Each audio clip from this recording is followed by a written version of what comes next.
नमस्कार, मैं हूं विकास सुखीजा। आप देख रहे हैं अब तक टाइम्स का स्पेशल प्रोग्राम चाय की चुस्की, बात करेंगे उसकी। दोस्तों, आपको बता देते हैं हमारा जो ये कार्यक्रम है चाय की चुस्की, बात करेंगे उसकी, तेजी से आगे बढ़ रहा है। और हम इसके अंदर जो कंसेप्ट लेके आ रहे हैं, जिन लोगों को लेके आ रहे हैं, उनको लेकर बड़ी ही शहर के अंदर सकारात्मक चर्चा चल रही है कि कार्यक्रम बेहद ही सकारात्मक है। और इसी सोच के साथ हम आगे बढ़ रहे हैं। आपको बता देते हैं दोस्तों कि हमने आपसे वादा किया था कि हर वर्ग के लोगों से जो समाज के अंदर अपना महत्व रखते हैं, उनको लेकर आएंगे आपके सामने और उनसे आपकी बात कराएंगे, उनसे जानना चाहेंगे उनके जीवन की सच्चाइयाँ, किस तरह से वो लोग संघर्ष करते हैं, आगे बढ़ते हैं और कैसे समाज का अभिन्न अंग बन जाते हैं। और कुछ लोग तो ऐसे होते हैं जिनके जीवन से हमें ऐसी प्रेरणाएं मिल जाती हैं जिसके बाद हमारा खुद का जीवन भी सफल हो जाता है। दोस्तों, आज मैं आपको एक ऐसी युवती से कहूँगा, बल्कि एक ऐसी बेटी से मिलाऊंगा जिसके जीवन के बारे में जानने के बाद आपके होश उड़ जाएंगे। आपको बता देते हैं दोस्तों, ये जो बिटिया है ये मुनक गांव से हमारे पास आज यहाँ हमारे स्टूडियो में पहुंची है। और आपको बता देते हैं इसका जो जीवन बेहद ही कठिनाइयों से भरा, बेहद ही संघर्ष से भरा, परिवार के अंदर माँ बाप का साया 10-12 साल पहले उठ जाता है और परिवार को संभालने के लिए इस बिटिया की बड़ी जो बहन है वो अपना जीवन दांव पर लगा देती है।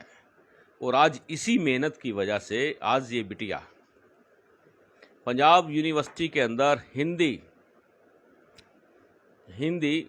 में पीएचडी कर रही है। आइए सीधी बात करते हैं मोनिका के साथ और मोनिका से जानना चाहेंगे कि आखिरकार मोनिका का जीवन कैसे आगे बढ़ रहा है। मोनिका, आपका अब तक टाइम्स के स्पेशल प्रोग्राम में जो चाय की चुस्की प्रोग्राम है उसमें आपका बहुत बहुत स्वागत है। धन्यवाद सर। और आपका जो प्रोग्राम है वो बहुत ही अच्छा है। मैं इसके हर एपिसोड अच्छे से देखती हूँ और ये बहुत ही अच्छा काम कर रहा है। मतलब निम्न तबके से लेकर एक जो उच्च वर्ग के जो तबका होता है उसकी हर जानकारी को, छोटी मोटी जो भी घटनाएं होती हैं उनको एक जनमानस तक पहुँचाने के लिए इस कार्यक्रम का बहुत ही अच्छा एक रोल है। तो मैं इस जो कार्यक्रम है इसका कोई भी एपिसोड कभी मिस नहीं करती। और आप सबसे भी मेरी गुजारिश है कि आप भी इसको देखिए, बहुत ही अच्छा प्रोग्राम है। दोस्तों, आपको बता देते हैं बड़ा ही साधारण परिवार है। साधारण मतलब यदि हम बात करें, नीमन शब्द का इस्तेमाल किया इस बिटिया ने, क्योंकि ये हिंदी में पीएचडी कर रही हैं।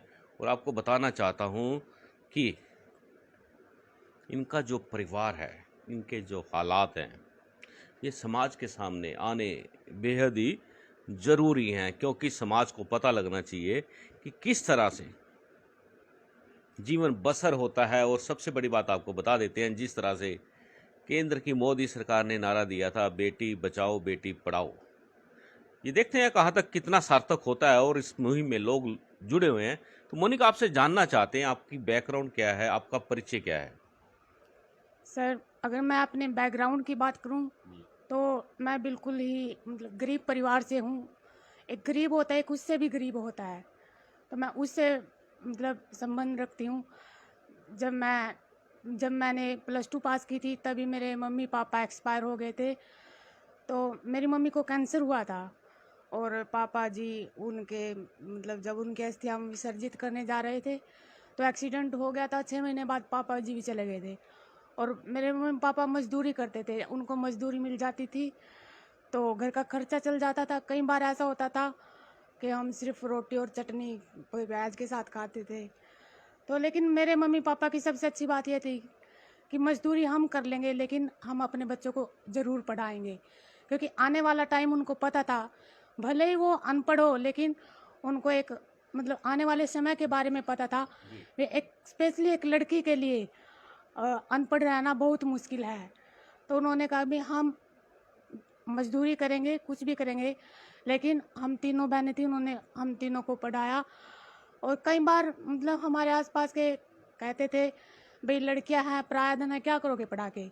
लेकिन मेरी मम्मी कहती थी नहीं, पराया है तो क्या है, लेकिन इनके अंदर एक ऐसा तो टाइम आएगा, क्योंकि हमारे जीवन में कई बार ऐसा टाइम आता है कि सब साथ छोड़ जाते हैं। अगर हमारे पास कोई हुनर है, स्किल है, तो हम अपने आप मतलब कुछ कमा के अपना पेट तो भर सकते हैं। तो इसलिए मेरी मम्मी पापा ने हमारी एजुकेशन पे सबसे ज़्यादा ध्यान दिया।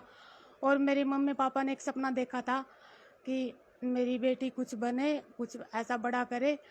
तो फिर मैंने उसी दिन से सोच लिया था कि हाँ, मुझे कुछ ऐसा करना है जो शायद किसी ने नहीं किया हो, और मेरे बाद जो करे एक एग्जाम्पल के तौर पे। क्योंकि हमारे समाज में लड़कियों की स्थिति बहुत बुरी है, चाहे वो इंटेलिजेंट हो, लेकिन एक जो ये होता है ना भी, एक लड़की तो एक पराया धन है। इंटेलिजेंट लड़कियों को भी पढ़ा के उनकी शादी कर देते हैं, फिर उनका कोई फ़ायदा नहीं होता उस एजुकेशन का। तो मेरा यही मानना है कि मम्मी पापा को सबसे बड़ी, अगर आपका बच्चा पढ़ने में लिखने में होशियार है, नहीं भी होशियार है, तो उसका सपोर्ट कीजिए, उसको सपने बड़े बड़े दिखाइए। क्योंकि डॉक्टर APJ अब्दुल कलाम जी ने कहा था कि छोटे सपने देखना पाप है।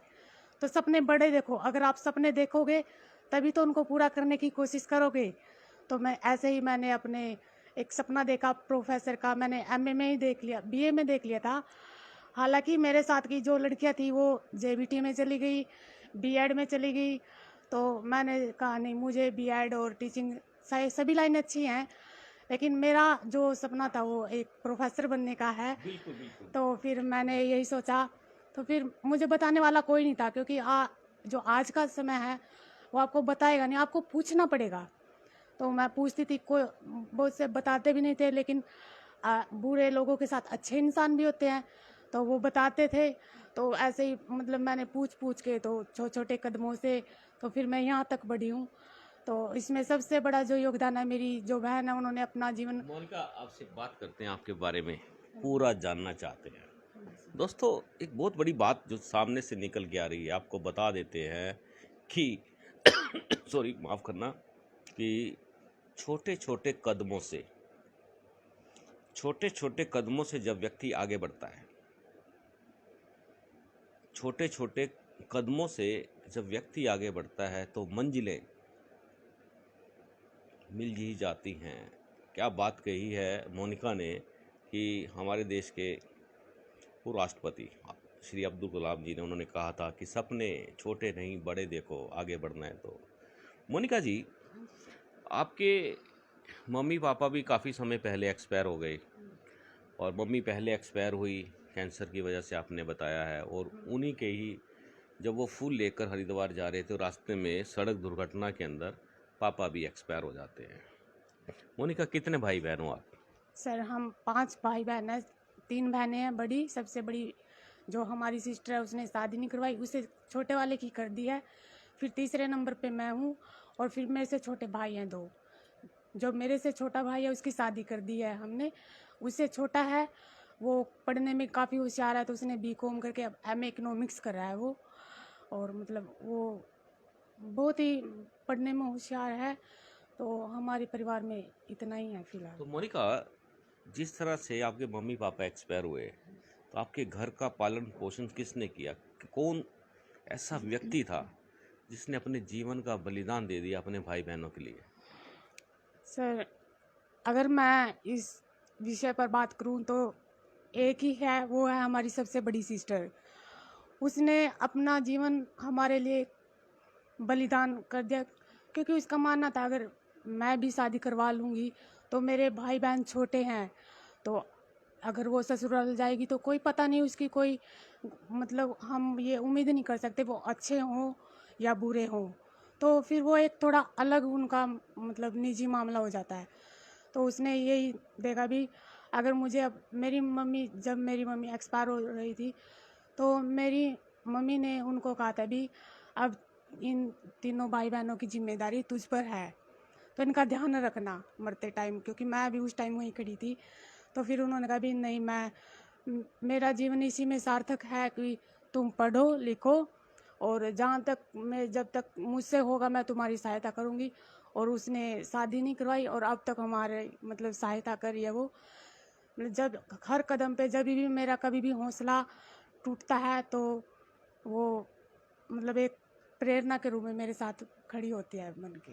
बिल्कुल दोस्तों, आपको बता देते हैं, जब घर में से किसी का हौसला टूटता है, मन टूटता है, दिल टूटता है और दिमाग सन हो जाता है, उस समय घर का ही एक व्यक्ति जो अपने जीवन को दांव पे लगाकर हौसला देता है।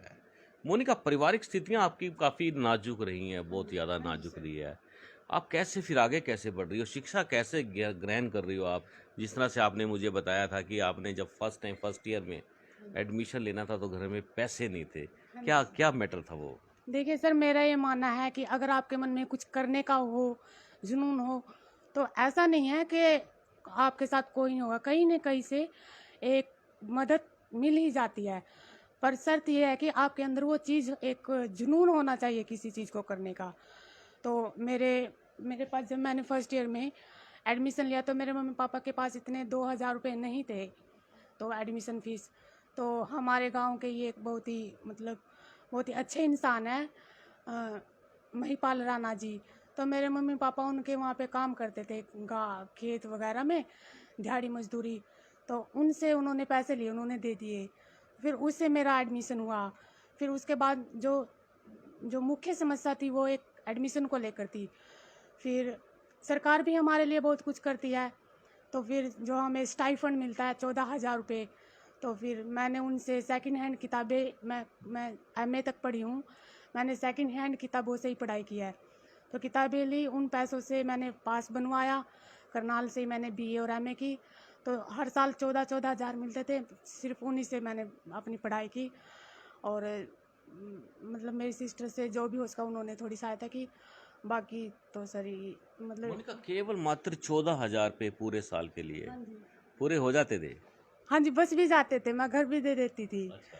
क्योंकि मुझे पता था मतलब ये 14,000 ही मेरे एक साल का वो है, पूरी पढ़ाई का खर्चा है। अगर मैं इनसे फालतू खर्चे करूँगी तो मेरे लिए ही प्रॉब्लम क्रिएट होगी। तो सर मैं उनको सोच समझ के उनको मतलब खर्च करती थी। इतने की किताबें लेके आनी है, इतने का पास बनना है, इतने का वो। कई बार तो ऐसा होता था, मन करता था चाय पी लूँ तो कॉलेज में, लेकिन 10 रुपये लगते थे, नहीं ये 10 रुपये तो कहीं काम आएंगे। तो उनको थोड़ा बचा बचा के ये चीज़ सोच के, तो ऐसे मतलब वो कर, अगर करने वालों के लिए तो 10,000 में भी हो जाता है अगर करें तो। लेकिन वो है कि हम उसको इन्वेस्ट कैसे करें, उनका अच्छी तरह से यूज कैसे करें। वरना हमारे पास लाख हो, हम एक दिन में उनको खर्च कर देंगे। अगर हमारे पास 10,000 हो तो उनको एक साल भी चला सकते हैं। पढ़ने के लिए आपको मेहनत करनी पड़ेगी, क्योंकि सरकार ने बहुत सारी सुविधाएं दी है। अगर हम प्राइवेट कॉलेज में जाए तो हम नहीं कर सकते थे। अगर आप इंटेलिजेंट हो, आप में वो क्षमता है सरकारी कॉलेज में एडमिशन लेने की, तो आप थोड़े से पैसों में भी अपने अच्छे से पढ़ाई कर सकते हो। दोस्तों, बिल्कुल आपको बता देते हैं कि जब मन करता था कॉलेज के अंदर चाय पीने का, 10 रुपए की चाय, और 10 रुपए खर्च करने का भी क्षमता नहीं थी। 10 रुपए यदि खर्च कर दिए तो आगे जाकर प्रॉब्लम आ जाएगी, दिक्कत आ जाएगी, अपने मन को मार देना। समाज में काफ़ी लोग हैं ऐसे, इस तरह से आगे बढ़ते हैं, लेकिन कुछ लोग ऐसे भी हैं जो सामने आते हैं समाज को प्रेरणा देने के लिए। मोनिका, आपने जिस तरह से बताया कि 10 रुपए आपने चाय के लिए नहीं खर्चे, कभी कुछ खाने का भी मन करता होगा, कैसे जीवन को कैसे आगे बढ़ाया फिर? सर खाने का मन करता था बहुत, लेकिन मेरी मम्मी और पापा एक बात कहते थे, वो हरियाणवी में एक कहावत है, किसने देखा स्वर्ग भरतरी आपा मारे बिना। अगर आपको स्वर्ग देखना, अगर आपको अच्छे दिन देखने हैं, तो अपने आप को मारना पड़ेगा कहीं ना कहीं। तो अपनी जो हमारी इच्छाएं हैं, ये नहीं कि वो मतलब जो अननेसेसरी इच्छाएं हैं, जो अनावश्यक है, जो मुख्य है, मेरा मुख्य उद्देश्य था पढ़ाई करना, और खाना मुझे घर मिल जाता था, और सिर्फ यही था। फाल जैसे कई बार कैंटीन में लड़कियां खाती थी, वो खाती थी, तो मैं सोचती थी कोई बात नहीं, अगर मेरे पास ये आज नहीं है तो कल होगा। अगर मैं आज अपने मन को मार कर, अपनी इच्छाओं को मार कर थोड़ा पढ़ लूँगी, आगे चली जाऊँगी, तो ये एक बर्गर की जगह मेरे पास पूरा बर्गर का ऑफिस ही होगा। तो सर ऐसे ही किया मैंने। दोस्तों, सोच यदि आपकी बढ़िया है और अगर आपने ठान लिया, उसके बाद आप उन ऊंचाइयों को छू सकते हैं जिसके लिए आपने सपना देखा। मोनिका, आपके परिवार के अंदर इस समय स्थिति क्या है कि पहले तो बहुत ज़्यादा आप लोगों की हालत बड़ी ख़राब होती थी, मकान भी टूटा हुआ था, पानी टपकता था, बड़े बुरे हालात थे। कैसे हालात थे वो, और कैसे आप उन हालातों से उभरे हो? सर अगर हम पहले की बात करें, जब मेरे मम्मी पापा एक्सपायर हुए, हमारे पुराने घर थे तो जो एक अंदर का कमरा है और बाहर का कमरा, उसकी कड़ी टूटी हुई थी। बरसात आती तो पानी आता था उनसे। तो फिर सर वो दिन तो बहुत कठिनाईपूर्ण थे। फिर मैंने जब एमए पूरी करके एमफिल में गई तो मुझे वहाँ पे जो मेरे पीएचडी स्कॉलर, मेरे सीनियर्स थे, मेरे टीचर्स थे, उन्होंने बताया भी बेटा ऐसे ऐसे करके एक राजीव गांधी नेशनल फेलोशिप होती है। अगर आप जो आपका रिसर्च टॉपिक मिलता है एमफिल में, अगर उसको अच्छे से लिखते हो, उस पर एब्स्ट्रैक्ट बना के यूजीसी भेजते हो, तो ऑल इंडिया में 1000 बच्चों की वो फेलोशिप लगती है। अगर आप उसमें सिलेक्टेड हो जाते हो तो आपको 25,000 पर मंथ मिलेंगे। तो फिर मैंने उसको मतलब मैंने उसको बहुत ही अच्छे से प्रिपेयर किया, जो मेरा एब्स्ट्रैक्ट था, और मतलब पूछा ये कैसे होगा कैसे नहीं होगा। तो फिर मतलब बाबा साहब की वजह से या भगवान की वजह से, किसी की वजह से कहूँ, मेरी मेहनत थी तो वो मेरी मतलब वो फेलोशिप मेरी लग गई ऑल इंडिया में 1000 बच्चे में। फिर मुझे उससे 6 लाख रुपए मिले। और जब तक मेरी मतलब मुझे पैसे नहीं मिले, मैंने अपने गांव से और कुरुक्षेत्र अप डाउन किया। सुबह 6 बजे जाती थी 6 वाली बस से, रात को 8 बजे तक आती थी। और जब मेरे पास पैसे आ गए फेलोशिप से, तब मैंने वहाँ हॉस्टल लिया, वहाँ पे रह के नेट की तैयारी की, 3 बार नेट क्वालिफाई किया। और फिर अब एक नेशनल फेलोशिप है, अब वो आपकी बार रिजल्ट आया था वो लगी। तो सर ऐसे ही मतलब उस स्थिति से निकल के धीरे धीरे धीरे, और अब जो हमारी परिवार की स्थिति है वो थोड़ी ठीक है, ज़्यादा अच्छी नहीं है। भैया की शादी हो चुकी है, तो एक सामान्य सी बात है, उसकी अपनी एक फैमिली है, और परिवार में छोटा भाई है। तो अब तो पिछले साल थोड़ी और कंडीशन थोड़ी ख़राब हो गई थी, मेरे भाई का छोटे का एक्सीडेंट हो गया था। तो हमारे पास जितनी सेविंग थी 6-7 लाख रुपए, उस पे सारे हमने लगा दिए, हम दोनों बहनों ने, तो उसको बचा लिया। तो अब थोड़ा मतलब अब फेलोशिप स्टार्ट होने में थोड़ा समय लगेगा, तो उसके लिए थोड़ी सी दिक्कत आ रही है, लेकिन फिर भी जहाँ तक यहाँ तक आया है तो आगे ना आगे कोई रास्ता निकल ही जाएगा। मोनिका, आप मुझसे बात कर रही हो हमारे प्रोग्राम में चाय की चुस्की में, कैसा रहा है? सर आपका प्रोग्राम मुझे बहुत अच्छा लगता है। जितने भी इसके लाइव प्रोग्राम होते हैं मैं सभी को देखती हूँ और सभी को शेयर करती हूँ। और स्पेशली जो आप एक जो हमारे समाज में जो जो एक व्यक्तित्व होता है, वो जिनको नहीं जानते उनको एक मंच पर लेके आते, उनको एक लोगों से अवगत करवाते हो भी, हाँ ऐसी ऐसी मतलब व्यक्तित्व है जिनसे पूरा समाज उदाहरण ले सकता है। क्योंकि अगर आपको निराशा हो और एक उम्मीद की एक छोटी सी किरण मिल जाए, तो जीवन को सुधारने में बहुत ही महत्वपूर्ण भूमिका निभाती है। तो आपका प्रोग्राम ये बहुत मतलब, अगर मैं अपने नज़रिए से कहूँ, बहुत ही महत्वपूर्ण भूमिका निभा रहा है इस चीज़ को लोगों में एक जागरूकता फैलाने में। जी, हाँ जी। बिल्कुल दोस्तों, आपको बता देते हैं ये कार्यक्रम जो सा है समाज के लिए है ये, और समाज की अच्छाइयों को स्टिक करके आपके सामने लाने का हमारा उद्देश्य है, और वो हम करते रहेंगे। आप हमारे साथ बने रहना, हम आपको दिखाते रहेंगे, ऐसे लोगों से मिलवाते रहेंगे जिनके जीवन में बड़ा संघर्ष रहा है। आपको बता देते हैं, मोनिका एससी कैटेगरी से बिलोंग करती हो आप। हमारे समाज के अंदर एससी कैटेगरी भी है, बड़ा निम्न परिवार होता है, बड़े निचले स्तर से ऊपर आते हैं, और भारत सरकार भी इसके अंदर बहुत बड़ा योगदान दे रही है। आपको बता देते हैं, देखो किस तरह से प्रेरणा हमारे बाबा साहब भीमराव अंबेडकर जी से प्रेरणा। मोनिका, बाबा साहब का आपने नाम लिया, मुझे बड़ा अच्छा लगा कि आपने उनसे प्रेरणा लिया, क्योंकि वो एक प्रेरणा के स्रोत है। क्या कहना चाहोगी बाबा साहब के बारे में? देखिए, अगर मैं उनके विषय, बाबा साहब जी के विषय में कहना चाहूँ, तो मेरे लिए शब्द ही कम पड़ जाएंगे। मैं सबसे बड़ी बात उनके लिए कहती हूँ, उन्होंने एक बात कही थी कि शिक्षित बनो, क्योंकि शिक्षा ही वो हथियार है जिससे आप पूरे समाज को बदल सकते हो। तो बाबा साहब जी ने, क्योंकि उनका जीवन खुद एक प्रेरणा है। वो एक ऐसे परिवार से थे, उन्होंने खुद मतलब छुआछूत का सामना किया है, और उनके पास भी पढ़ाई के लिए पैसे नहीं होते थे, और जैसे जैसे वो करके मतलब छोटे छोटे कदमों से पढ़ाई में होशियार थे। तो वो एक मतलब सामान्य बिल्कुल निम्न वर्ग से छात्र से लेके एक भारत के सर्वोच्च वकील तक और बने, और संविधान निर्माता बने, जिन्होंने इतने बड़े एक लोकतांत्रिक देश का संविधान लिखना एक आसान बात नहीं है। उन्होंने लिखा, हालांकि हमारे देश में बहुत नेता थे, लेकिन उनमें कुछ तो ऐसा था जो उनको संविधान लिखने के लिए कहा गया।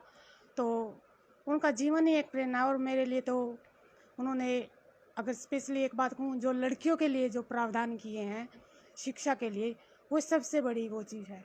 तो उनका तो योगदान मेरी लाइफ में था, है और रहेगा, और पूरे देश के लिए, पूरे समाज के लिए वो एक मिसाल हैं, और उनका मैं तहे दिल से धन्यवाद करना चाहूँगी। और उनके बताए रास्ते पे मेरा जीवन का लक्ष्य है वो ये है कि उन्होंने कहा था पढ़ो लिखो और अपने समाज के लिए कुछ करो। तो मेरे मन में जो इच्छा है, वो जब मैं एक प्रोफेसर या असिस्टेंट प्रोफेसर लग जाऊंगी, तो मेरे मन में एक ये है कि जो मेरी सैलरी आएगी 80 या 90 हज़ार जितनी भी आएगी, तो मैं उसे अपना खर्च चला के अपने घर का, लेकिन उसमें से 30 या 40% जो मेरे जैसे बच्चे हैं उनके लिए कुछ करना चाहूँगी। मैंने पहले से ये सोच रखा है, जब से मैं, क्योंकि मुझे पता है अब मैं जो पढ़ रही हूँ ना, मुझे कितनी तकलीफ़ होती है। मुझे यहाँ तक आने में बहुत मेहनत लगी है। मतलब कई बार तो ये हार मान के बैठ जाती थी, नहीं होगा मुझसे। फिर मेरी सिस्टर कहती थी नहीं, ऐसे हार नहीं मानते, ऐसे थोड़ी ना वो करते हैं। मतलब उन्होंने बहुत मुझे साहस दिया, मोटिवेशन दिया है। तो मैं यही चाहूँगी कि मैं जब भी अपने जीवन में सफल हो जाऊँ, तो मेरे जैसी जाने कितनी बच्चियाँ हैं जो अपने सपनों को अंदर मार के बैठी है, उनको कहीं ना कहीं से, क्योंकि हर किसी के पास ऐसी सोच नहीं होती कि उससे रास्ता निकलने का ढूंढ ले। तो अगर उम्मीद की एक छोटी सी किरण भी मिल जाए, तो हर एक छोटा सा साधारण बच्चा भी कुछ ना कुछ ज़रूर बन सकता है। तो मैं स्पेशली जो मेरे जैसे बच्चे हैं या मेरे से भी बहुत ही खराब जिनकी परिस्थिति है, उनके लिए कुछ करना चाहूँगी। और बाबा साहब का जो एक सपना है कि अपने समाज के लिए, अपने समाज में ये नहीं है कि स्पेशली ऐसी कैटेगरी के लिए, समाज होता है, समाज है, चाहे उसमें निम्न वर्ग हो या उच्च वर्ग हो, इंसान होता है। मैं उसमें कोई भेदभाव या जाति उसको लिए नहीं। मेरे लिए अगर कोई बच्चा इंटेलिजेंट है, अगर उसके अंदर करने का जुनून है, लेकिन उसकी परिस्थितियाँ मेरे से भी निम्न है, तो मैं उसकी सहायता अवश्य करूँगी। ये है मेरे जीवन का लक्ष्य। दोस्तों, ये है मोनिका के जीवन का लक्ष्य। और आपको बता देते हैं, ऐसा ही लक्ष्य हमारे बाबा साहब भीमराव अंबेडकर जी का भी था। उन्होंने समाज को एक नई दिशा दी, नया संविधान दिया, न जाने कितने लोगों के जीवन को उन्होंने बदल दिया।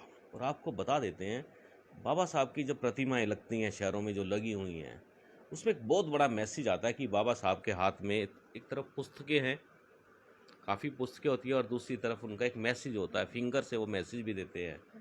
इस प्रतिमा को ध्यान से देखकर और समझने की ज़रूरत है। जो लोग उनको देख लेंगे, उनकी प्रतिमा को देख लेंगे, उनकी हिस्ट्री को स्टडी कर लेंगे, आगे बढ़ेंगे। मोनिका, आपकी हॉबीज़ क्या है? इसके अलावा टाइम मिलता है आपको अपने जीवन को कुछ खेल कूद में, पढ़ने लिखने में, या कुछ एक्स्ट्रा कुछ करने में? हाँ जी, खेल कूद तो सर मुझे इतना पसंद तो है, लेकिन टाइम नहीं होता। लेकिन मुझे पुराने गाने देखना पसंद है, फिल्में देखना, और अगर समय मिलता है तो मैं कविता, शायरी और छोटी छोटी लघु कथाएँ लिख लेती हूँ। तो ये मेरी हॉबीज़ है। और सबसे अच्छी मेरी हॉबीज़ है कि जब भी मेरा मन कभी उदास होता है, मैं बच्चों के साथ खेलना बड़ा पसंद करती हूँ। कई बार मतलब मुझे कहते हैं अभी इतनी बड़ी हो गई है, बच्चों के साथ खेलती है, लेकिन एक जो बच्चा होता है ना, वो निश्चल मन का होता है। उनके साथ खेलने में जो मज़ा आता है ना, तो शायद वो, मुझे लगता है कहीं नहीं आता, क्योंकि एक बच्चे का मतलब होता है बचा हुआ, जो भी काम क्रोध मोह लोभ अहंकार जितने हमारे अंदर विकार है, जब तक बच्चा 5 साल का या नहीं, उसे कुछ नहीं पता, उसका मन बिल्कुल साफ होता है। तो एक निश्चल व्यक्ति के साथ खेलने में जो आपको आनंद आएगा, तो मेरी हॉबी सबसे बड़ी, तो मतलब जब भी मुझे टाइम मिलता है मैं बच्चों के साथ खेलती हूँ, कविताएं लिखती हूँ, या मेरे आसपास जो भी मैं देखती हूँ उनका एक आत्मसात करके उनको सोचती हूँ, इनको एक शब्दों में पिरो के, और मतलब शब्दों में पिरो के लोगों के सामने कैसे लेके आऊँ ताकि वो उस चीज़ को जान सके। बिल्कुल दोस्तों, आपको बताते हैं मोनिका की आज तबीयत भी ठीक नहीं है, काफ़ी दिनों से थोड़ा सा प्रॉब्लम चल रही है इनको, और ट्रीटमेंट भी चल रहा है, लेकिन उसके बावजूद भी हमारे प्रोग्राम में पहुंची हैं। हम बहुत दिल से इनका स्वागत करते हैं, अभी धन्यवाद भी करते हैं। मोनिका, किस तरह की कविताएं, शेर और शायरी लिखती हो आप? कोई आपको ध्यान है जो हमारे दर्शक सुन पाए आपसे? सर मैं ज़्यादातर मोटिवेशनल शायरी भी हूँ, लेकिन दूसरों की लिखी हुई भी पढ़ती हूँ। जो मुझे सबसे ज़्यादा मोटिवेट करते हैं वो 2 शेर हैं। वो एक है, खुद से ही जीतने की जंग है मुझ में, खुद को ही हराना है, मैं भीड़ नहीं हूँ दुनिया की, मेरे अंदर एक ज़माना है। और सर एक दूसरा शेर है जो मुझे काफ़ी पसंद है, डर गम निराशा जो भी है तेरे अंदर है, खुद के बनाए पिंजरे से निकल कर देख, तू भी एक सिकंदर है। सर उसके बाद मैं बोल देता हूँ, तू भी एक सिकंदर है। विश्व विजेता। विश्व विजेता कहा जाता है उसको, ऐसे कहते हैं। हाँ जी, विश्व विजेता सिकंदर। लेकिन आपको बता दे दोस्तों, हमारे मित्र थे हैं प्रोफेसर जोगिंदर मदान जी, उन्होंने बताया था कि सिकंदर को, जो आज पाकिस्तान है वहाँ पर सिंध क्षेत्र जो बोलते हैं, वहाँ के जो पंजाबी बिरादरी के लोग थे, उन्होंने सिकंदर को अपने इलाके में मोनिका घुसने नहीं दिया। हाँ जी, जो पंजाब और के साथ हाँ बिल्कुल, पंजाब के साथ, और उनको सिकंदर को वहाँ से मार पीट कर छेद कर हरियाणा का शब्द है दोस्तों, छेद के, सिकंदर ने छेद के और ऐसा पेल दिया था भाई। ये डायलॉग है और ये सत्य है बिल्कुल। और ये क्षत्रिय समाज है, बहुत बड़ा महत्व है इसका, पंजाबी बिरादरी का भी। मोनिका, जिस तरह से आप हमें बता रही हैं, स्कॉलरशिप में कितने पैसे आपको मिलते हैं और वो क्या पूरे हो जाते हैं? सर एमए तक तो थोड़े कम ही मिलते हैं, अगर 14,000 इतने तो। लेकिन ये नहीं, अगर हम हायर स्टडी करते हैं तो सरकार ने ये नहीं है कि सिर्फ एससी के बच्चों के लिए ये स्कीम है। अगर आप जनरल कैटेगरी में हैं या बीसी में है तो सभी के लिए। अगर आप नेट में जीआरएफ करते हैं तो सरकार कोई मतलब मेरा ये मानना है भेदभाव नहीं करती। अगर आप जीआरएफ एससी कैटेगरी में करते हैं, बीसी में, जनरल में करते हैं, तो आपको समान पैसे मिलेंगे। बशर्ते है कि आपको मेहनत करनी पड़ेगी, आपको टेस्ट क्लियर करना पड़ेगा।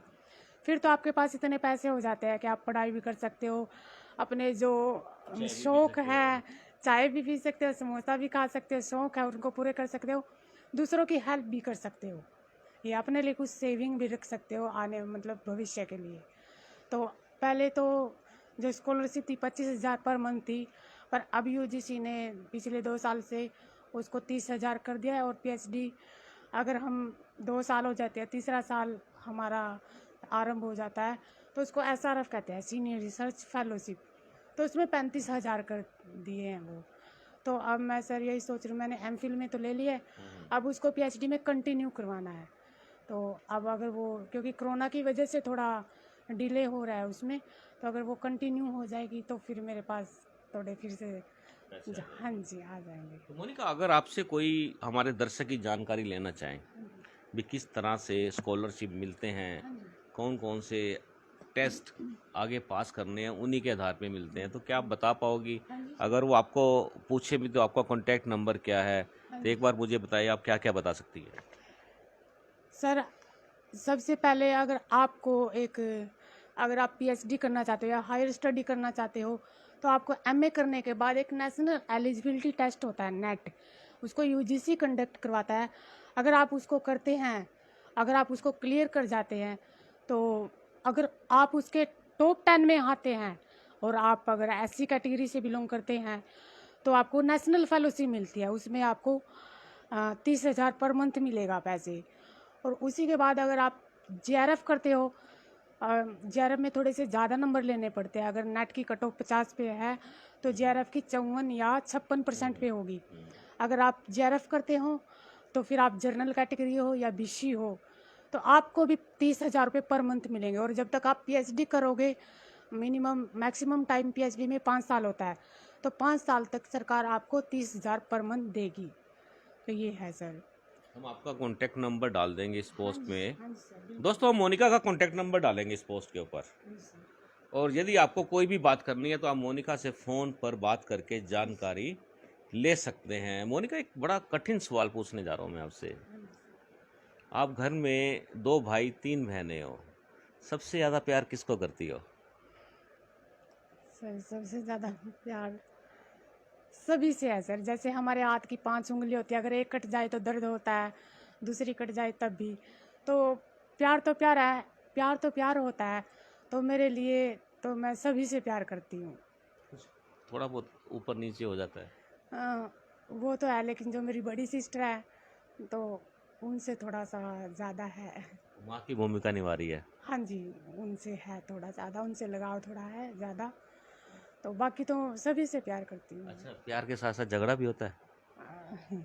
झगड़ा अब नहीं होता, पहले होता था, क्योंकि मैं थोड़ी एक क्रांतिकारी विचार की लड़की थी। अच्छा। तो जैसे मैं कई बार ऐसा कुछ काम कर देती थी तो मतलब मेरे भैया वगैरह वो कहते थे, वो हरियाणवी में कहते हैं तू ज़्यादा भगत सिंह लग रही है। तो कई बार मतलब डांट पड़ती थी। फिर मैं कहती थी नहीं, मुझे करना है। फिर जो मेरी बड़ी सिस्टर है वो कहती थी जीती की पक्की है, करके तो मानेगी, कोई नहीं कर ले तो। फिर ये ऐसे कहती थी।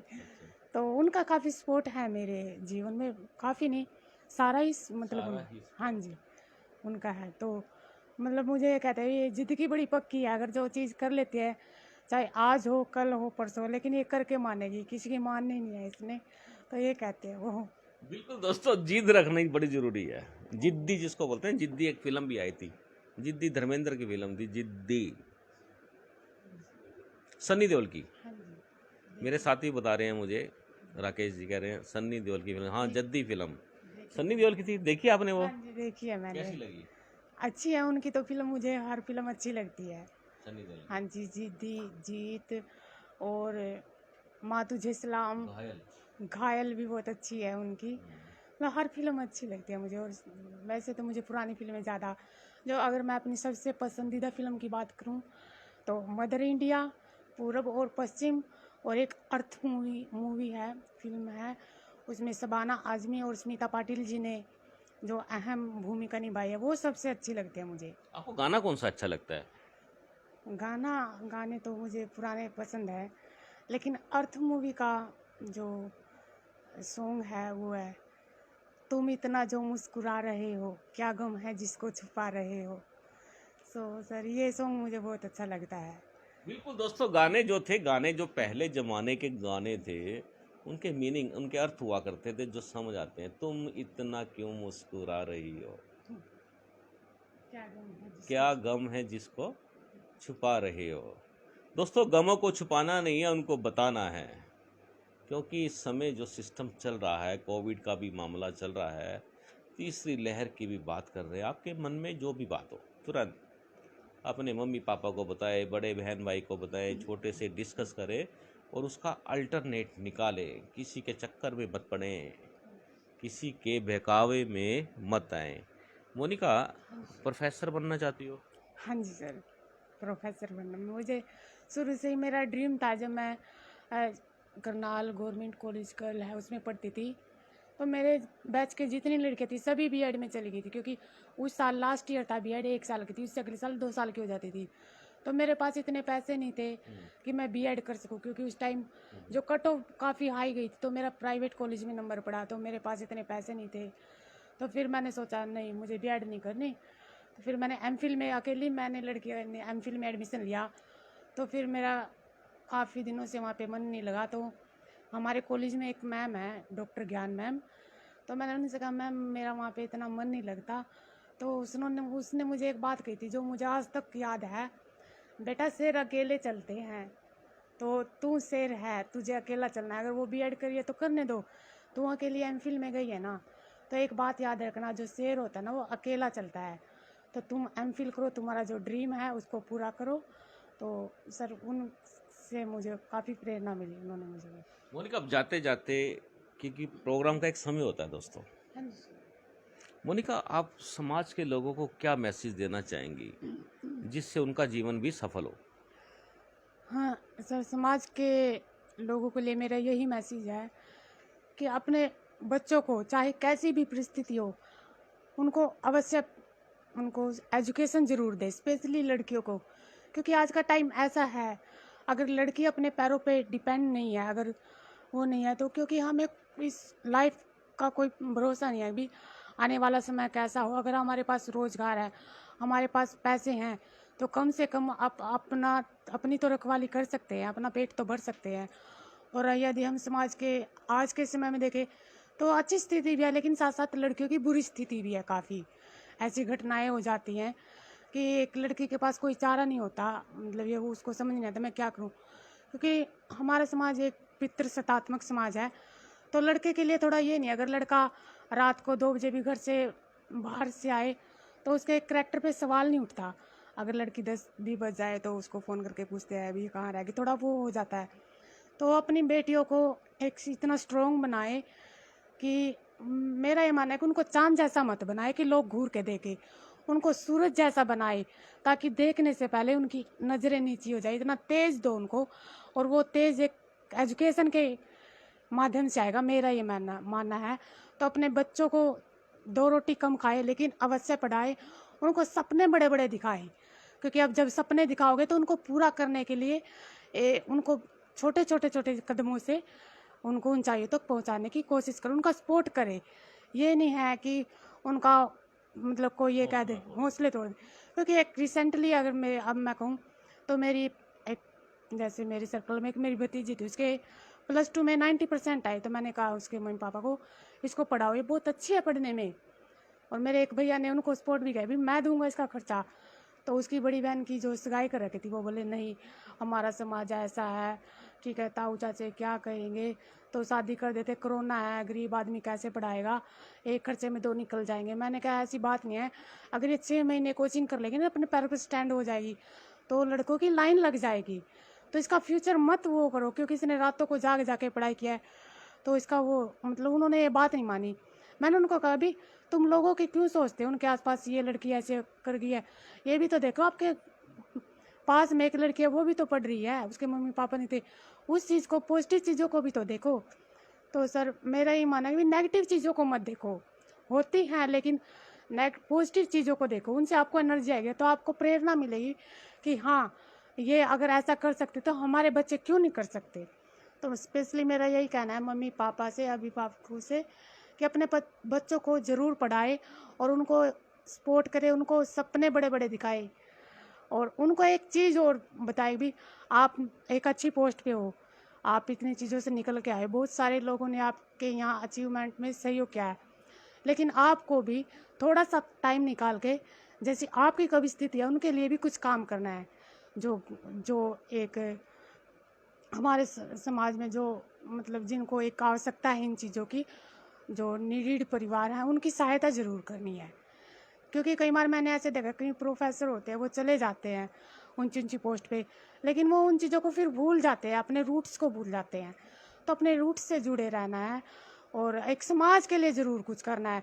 क्योंकि आपको एक मतलब बाहर की शांति तो मिल जाएगी, जो इंटरनल जो शांति होती है ना, हम कुछ अच्छा काम करते हैं तो उसी से आती है, जो हमारे चेहरे पे एक नूर आता है।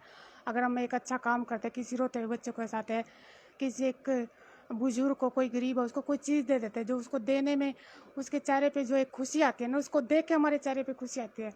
मेरे लिए जीवन में उससे बड़ा कोई गिफ्ट नहीं है। दूसरों की सहायता करना सबसे बड़ा, अगर हमारी इंटेंशन अच्छी होगी तो हमारे लिए सब अच्छा होगा। मोनिका, कुछ लोग क्या करते हैं, जैसे मान लो आपको सपोर्ट किया है जिन लोगों ने, कुछ लोग ऐसे होते हैं जिनको सपोर्ट करते हैं, वो अंत में जब वो सफल होते हैं तो उनको भूल जाते हैं। तो आप भूल जाओगी या कैसे, क्या नहीं रहेगा? सर, मैं नहीं भूलूंगी। मुझे तो आज तक मुझे मेरी जो +2 की फ्रेंड है वो तक याद है। और अगर मेरे मन में ये नेगेटिव सोच होती तो मेरा ये मानना है, जहाँ तक मैंने अनुभव किया है, अगर आप नेगेटिव सोच रखोगे ना, एक स्तर तक ही आप ऊंचे जा सकोगे, तो उससे आगे नहीं जा सकोगे। अगर आपके मन में अच्छा करने का जुनून है, लोगों के प्रति अच्छी भावना है, और मतलब उनको उनकी सहायता करने के लिए आपके मन में अच्छे विचार हैं, तो आप एक न एक दिन अपनी मंजिल को ज़रूर पालोगे। और ऐसी शिक्षा का क्या फ़ायदा जो एक रोते हुए बच्चे के चेहरे पे स्माइल ना ला सके। तो सर मेरा ये मानना है। मोनिका, आपने हमसे बात की, बहुत बहुत धन्यवाद। Thank you sir, thank you very much.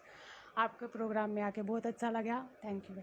चलिए दोस्तों, आपको जाते जाते हम एक बात बताते हैं आज, जीवन का कड़वा सत्य जिसको बोलते हैं, कड़वा सत्य।